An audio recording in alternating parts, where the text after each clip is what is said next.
might seem like rich guys get all the women, but in reality, they rarely get the girl that they want. And the way that I notice is that many of my students have actually been very rich men that struggled quite a lot with women. And the reason for that is rich guys tend to have certain qualities that make them unattractive to women.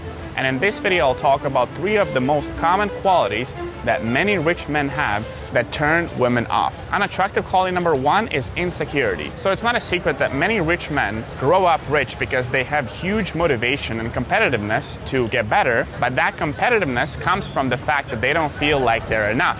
One of the best examples of this is Michael Jordan. So Michael Jordan, highly regarded as the best basketball player of all time, he was extremely competitive, but that competitiveness actually came from the fact that he was cut from his high school basketball team.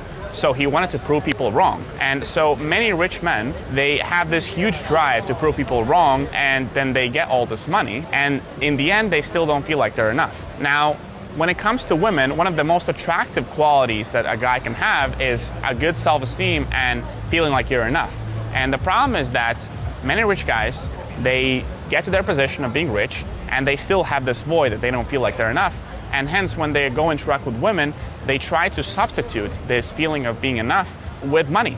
And that's massively backfires because it turns women off. It reeks of insecurity. It reeks of you trying to seek validation and prove yourself by just spending money and showing how much money you got. The second unattractive quality that many rich men have is taking themselves way too seriously. I'm filming this video on a luxury street in Madrid. You have all the luxury stores. And I want to ask you, what do you think is the amount for the highest pen ever sold? The amount for the highest pen ever sold was $8 million. And do you think that the guy that bought this pen, he bought this pen because it was a pen or it was a symbol of scarcity, of power, of excellence?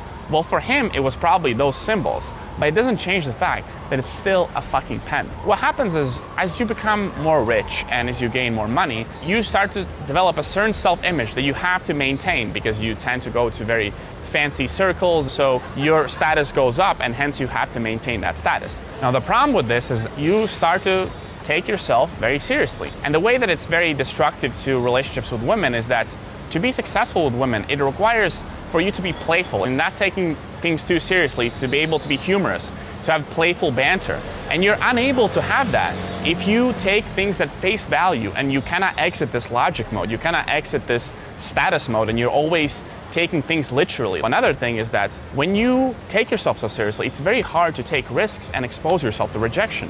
That's why many men fear to actually go and initiate interactions with women, because they feel that they will get rejected, and imagine them getting rejected with this huge image that they have built. And the unattractive quality trait number 3 that many rich men have is entitlement. I'm a big fan of UFC. I've been watching it many years, and one of my favorite fighters used to be Conor McGregor. Now, Conor McGregor started from literally nothing, and he built his way up to being a very rich, successful dude. And it was very interesting to watch that journey, because as he got more and more successful and as he got more and more rich, you saw him having more yes men in his team, so he was challenged less by his own team.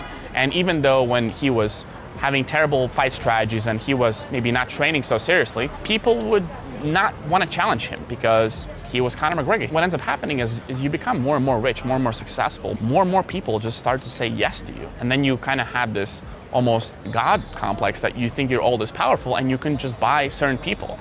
And it might be true that you can buy a lot of things in life, but you cannot buy romantic connections. You can buy escorts, you can buy very fancy escorts, but you cannot buy true romantic connections. And the problem is that when many rich men, they go in interaction with women thinking that, well, you have to like me. I mean, I'm this super rich, successful dude. And when the girl doesn't like them back, they're like, what the fuck? Like, do you know who I am? Going in with this kind of attitude. And entitlement is something that turns women off massively, massively. The reason for that is it imposes on their freedom. They feel that they have to comply with whatever this guy's saying, and that's why many women are repulsed by these kind of rich, successful dudes. Now, I want to make a side note that not all rich guys have all these 3 qualities, but many rich men do, because for you to be rich, you gotta take life seriously, you gotta be competitive, you gotta have a bit of entitlement, right? Like take things that you think you own, but that might backfire when it comes to success with women. Next question is, how do you get rid of these unattractive quality traits? The best way, in my opinion, is cold approach. You learn to take yourself not so seriously, and you become way less entitled because you get good with rejection. So if you're a rich guy that's struggling with women, I heavily encourage you to take up this process of learning cold approach. And whether or not you're rich or not rich, here's a playlist that highlights step by step. It has many videos that will take you from a beginner to someone that actually knows what to do. To watch that playlist, click here.